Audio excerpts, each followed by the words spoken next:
આ ચૂંટણી લોકશાહીની નથી,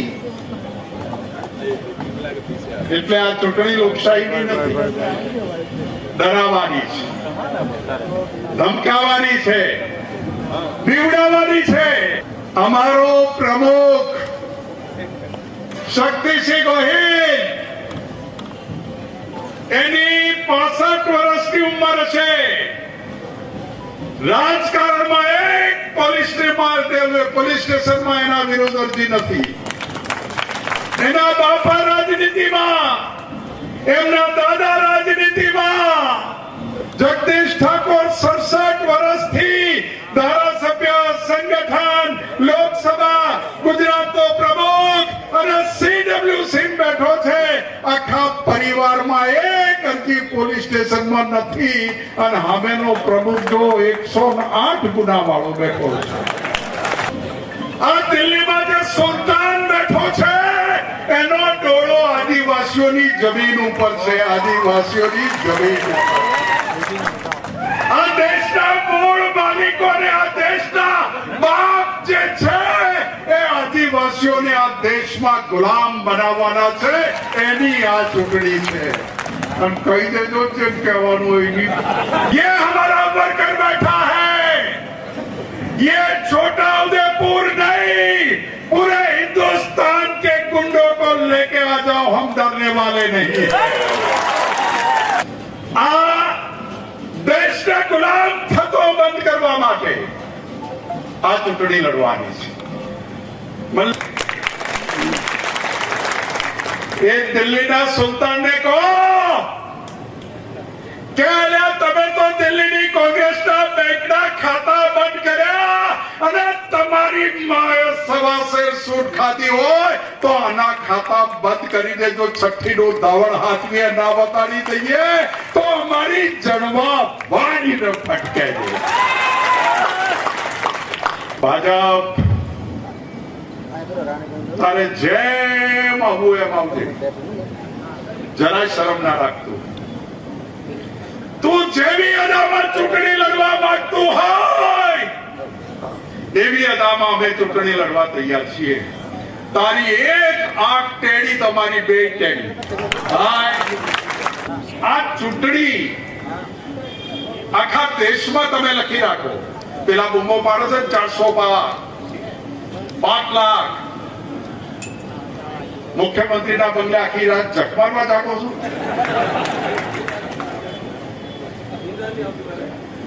શું બોલ્યા એ જે રાજકોટ આજે ફોર્મ ભરે છે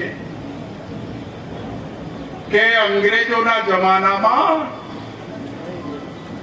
રાજા મહારાજાઓએ અંગ્રેજો જોડે રોટી બેટીનો વ્યવહાર કર્યો.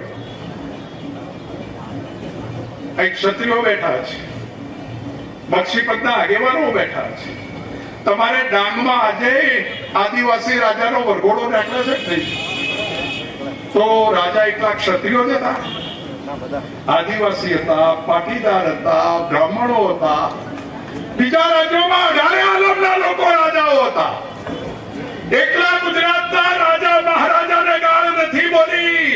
અલ્યા કદાચ તમે આદમીને, પુરુષને અને ભાઈને ગાળ બોલી હોય તો અમે જતી કરીએ. તે અમારી માં બેન સામે ગાળ બોલી અને એક કોમ ઉપર નહીં, એકલા રાજપૂત નહીં, જે સમાજના રાજા મહારાજાઓ હતા એ બધાની દીકરીને બેન ઉપર ગાળ બોલી છે. બેટી તલાક આય હાથ તારીખે આય. સમાધાનો માટે તૂટીને મરી જશે. પણ આ તો રાવણનો અહંકાર છે, આ તો રાજા કંસનો અહંકાર છે, આ તો દુર્યોધનનો અહંકાર છે. માગી માગી ક્ષત્રિયો એટલું માગે છે કે 562 રજવાડા અમે રમતા રમતા આપી દીધાના દેશને એક બનાવી દીધો. તું એક ટિકિટ તો મેલ. આટલું જ માગે છે મહારાજાઓ, આટલું જ માગે છે ક્ષત્રિય સમાજ, આટલું જ માગે છે કે હટ છોડ. દુર્યોધનને ભગવાન કૃષ્ણ કહેવા ગયા હતા, હે દુર્યોધન તારી ગાય છું, આ 5 પાંડવોને 5 ગામ આપી દે, સમાધાન થઈ જશે. 5 ગામમાં 5 પાંડવો રહેશે. આપણે યુદ્ધ નથી કરવું. સુખરામભાઈ એ દાડે દુર્યોધનનો અહંકાર હતો. 5 ગામ નહીં, 5 સોય મુકાય એટલી જગ્યા નહીં.